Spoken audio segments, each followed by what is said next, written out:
Energy सी रहती है।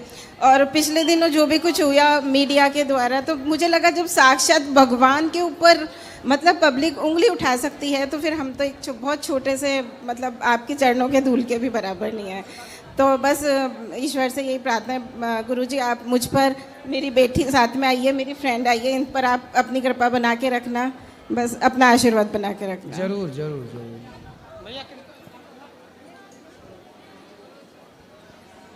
राधे राधे गुरुजी जी। आपके चरणों में कोटि कोटि प्रणाम जी। गुरुजी। जिस घर में मीट मांस और मदिरा का सेवन होता हो, तो वहाँ ठाकुर जी को भोग लगाना उचित है?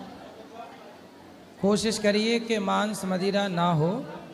जैसे सारे लोग मांस खाते हैं और उस घर में कोई एक भक्त है जो मांस नहीं खाता, तो वो पूजा करें।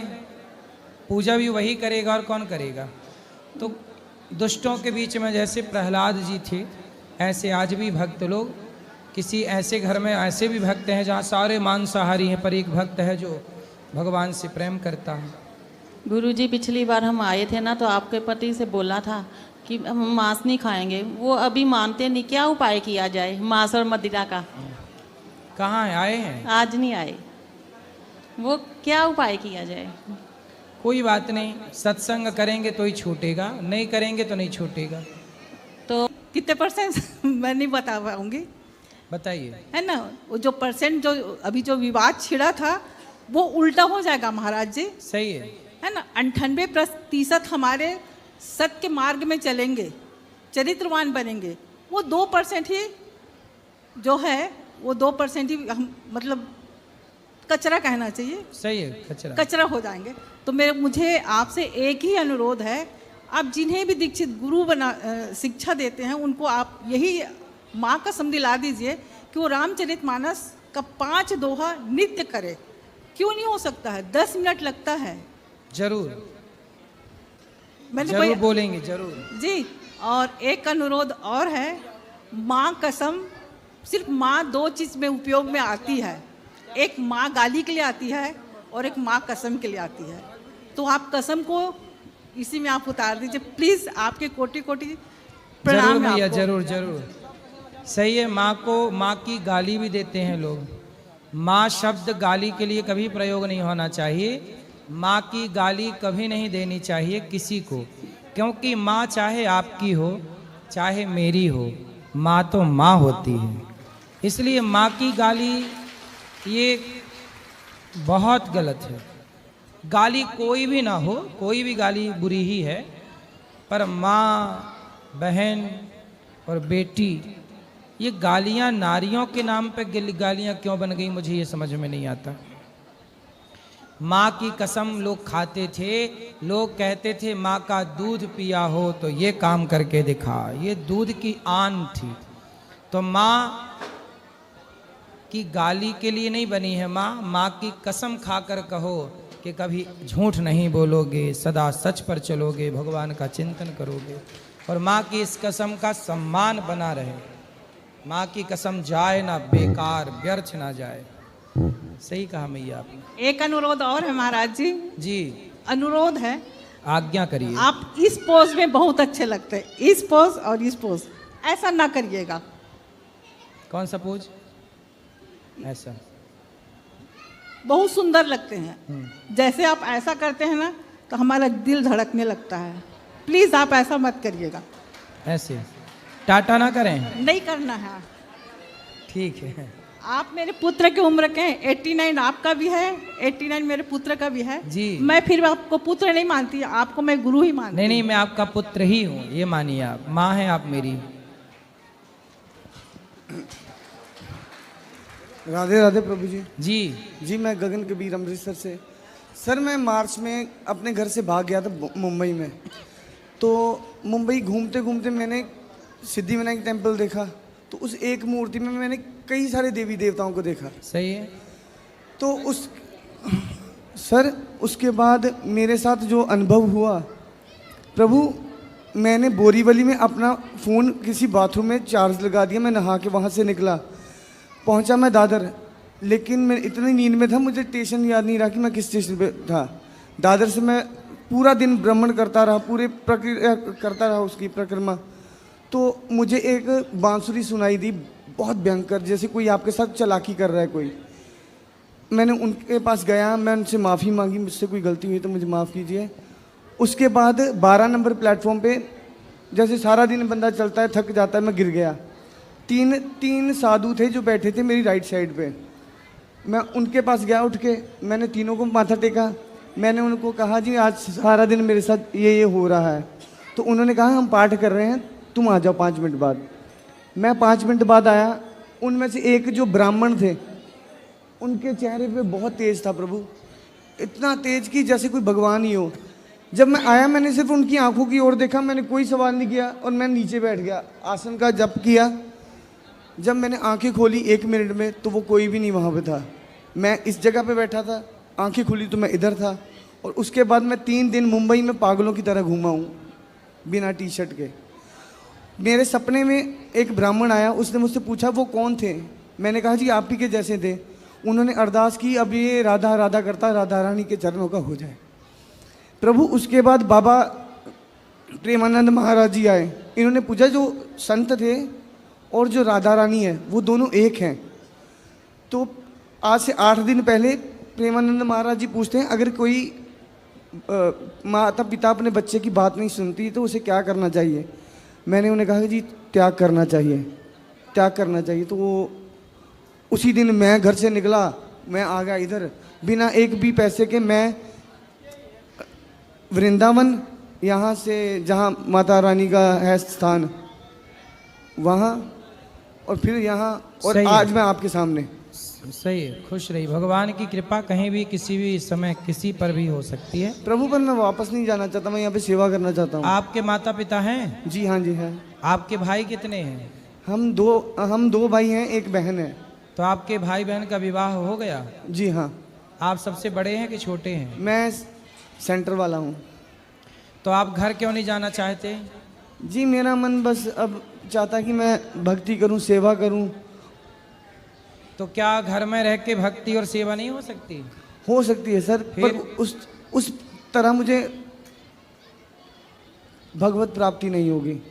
तो यहाँ हो जाएगी। हमारे घर में खुद का ही दारू का ठेका है, और मैं जब से मैं यहाँ आया हूँ मैं तब की छोड़ी है 8 दिन में, नहीं तो रोज तो आधा बोतल ऐसे। तो आपका खुद का दारू का ठेका है? जी हाँ है, तो गवर्नमेंट पर है हमारे पास। तो आप पीते हो शराब? जी पीता हूँ मैं, पीता था घर पे पर अब नहीं पीऊँगा। ठीक है, अच्छा है, भजन करो, संतों का संग करो।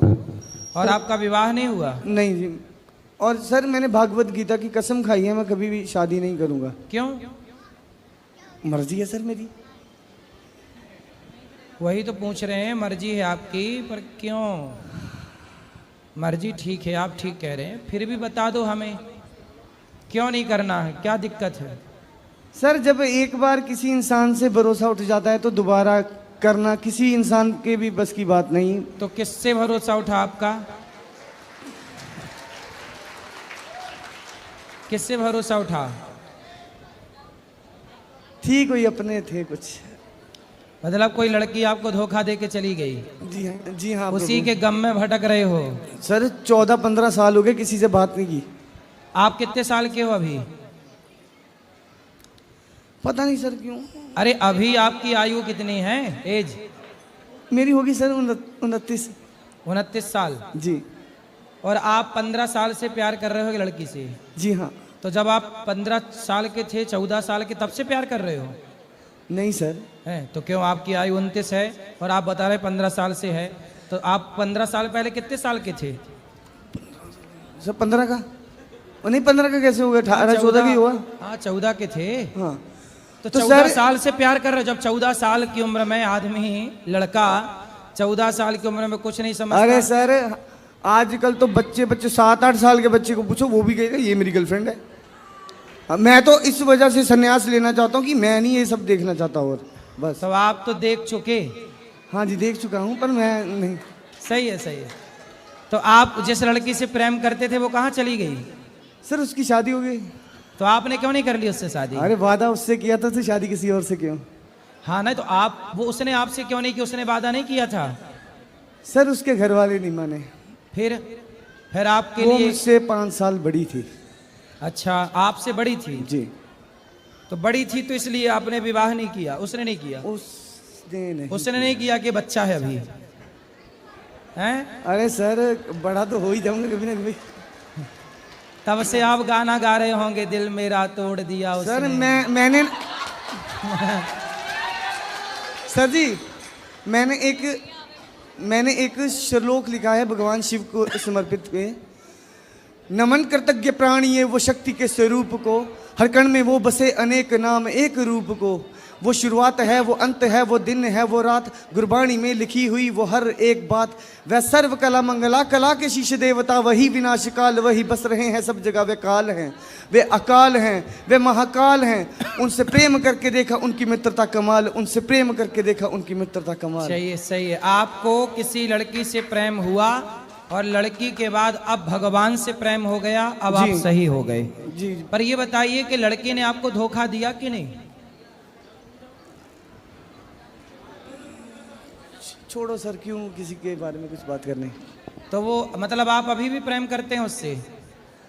हाँ सर। करते हैं जी। तो, और वो तो आपसे नहीं करती प्रेम? तो किसी के सर, उसके खुशी के लिए तो मैं कुछ भी करूँगा ना। नहीं नहीं, उसकी खुशी तो अच्छा, क्या है, ये वो अपने टाइटल पति बनेगा के साथ साहब। खुश है। जी। वो तो अपने पति के साथ खुश है अब। सर, इंडिया में प्यार का यही उसूल है, प्यार किसी और का, गर्लफ्रेंड किसी और की, शादी किसी और की।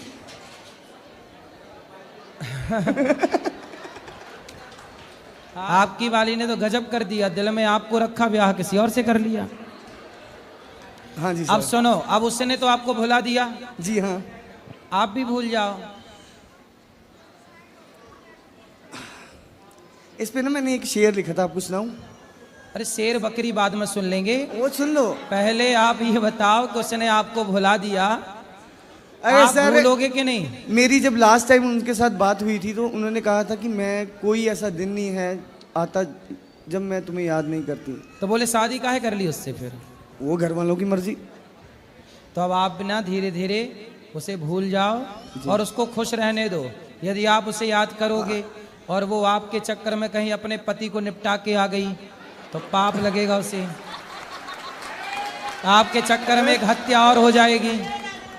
यदि आप उसके पीछे पड़े रहोगे जी। और कहीं उसका भी दिल आपकी तरफ बह गया तो वो अपने वाले को पैक वैक कर देगी कहीं। वो ड्रम वाला साहब का था। हाँ, तो अब वो आदमी खतरे में पड़ जाएगा। नहीं सर, मैं नहीं है, मैं ऐसे कामों में नहीं हूँ किसी के लिए। आप पूछिए और कुछ हैं?